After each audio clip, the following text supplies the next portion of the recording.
E tra 2 giorni dovremmo discutere in Consiglio per dare 30 milioni di euro per questa incompiuta,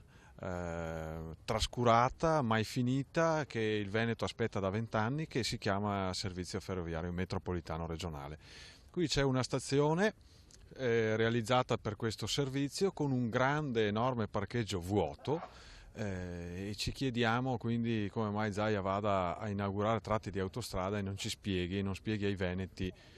che fine hanno fatto i soldi di questa metropolitana. Chiediamo con molta forza che quei 30 milioni siano dati a chi fa funzionare i treni per i veneti, non alle carte bollate che in questi 5 anni in giunta hanno nascosto nei cassetti fino a quando un tribunale non gli ha intimato di darli alla società che aveva progettato questo sistema e che non è mai stato realizzato. Questo è solo un esempio di come il sistema non è stato coordinato in modo coerente dal governo regionale.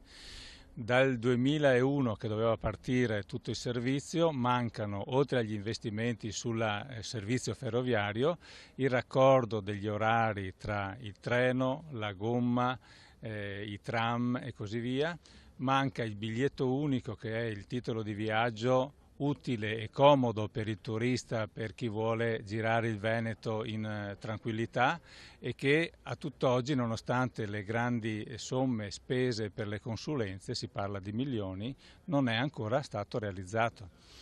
Ora, di fronte alla prospettiva futura abbiamo i fondi strutturali europei che potrebbero fornire le risorse necessarie.